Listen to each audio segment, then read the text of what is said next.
para que no se extrañe, pues mis transparencias los tengo de forma vertical. La razón para eso es simplemente que Colombia es un país vertical cartográficamente y tengo muchos mapas en la presentación.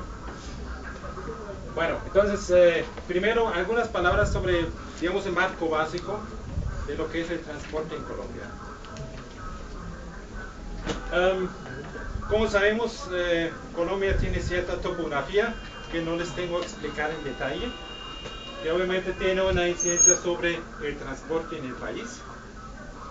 Próxima.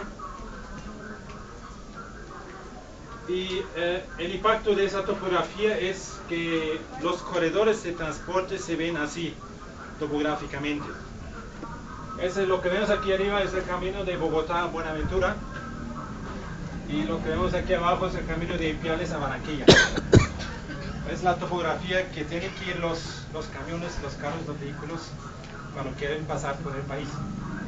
O sea, tenemos ciertos obstáculos en el camino. Próxima. Y el impacto que eso hace es que Colombia verdaderamente no se ve así como la conocemos en el mapa, sino cuando hacemos un mapa donde las distancias no son kilómetros, sino horas. Entonces Colombia se ve un poco diferente.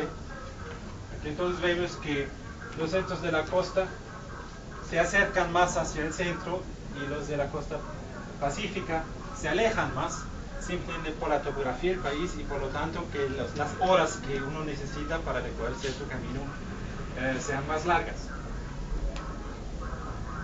Luego obviamente tiene un impacto en el sistema de transporte, la distribución de la población.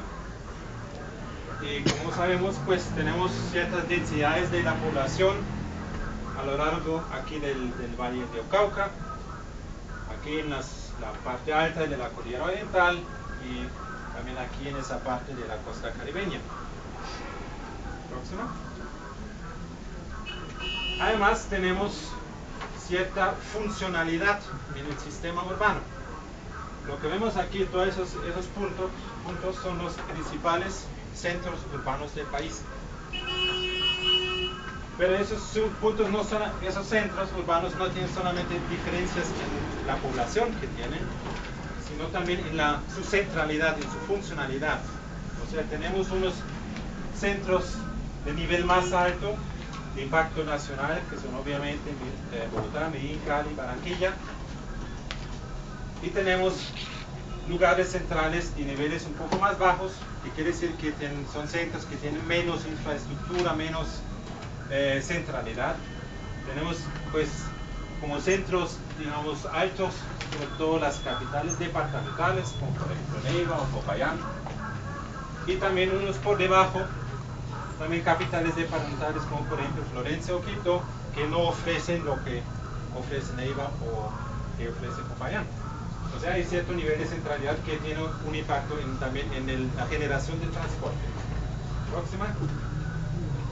Tenemos cierta red de carreteras, y lo que ven aquí en gris es la red oficial, según nomenclatura, de carreteras nacionales.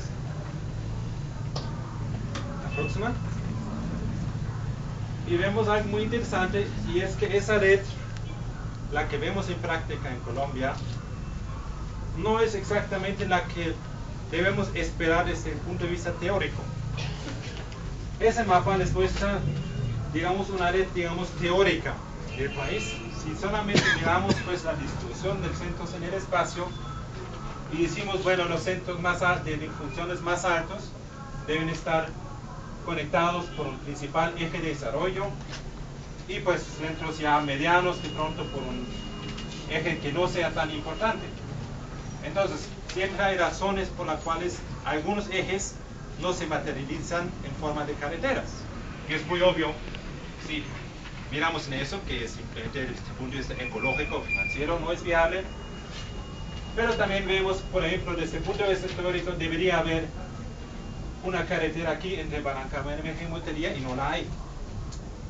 Entonces, tenemos que mirar un poco por qué esa estructura es así como la tenemos hoy en Colombia.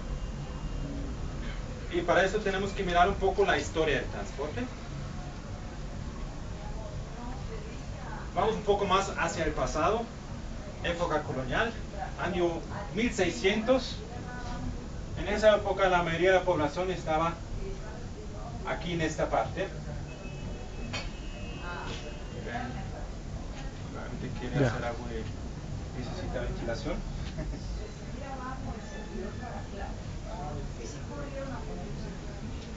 Simplemente que aquí esa parte sale el aire. Es que se le recalienta ahí contra la silla. Entonces un poco más para allá.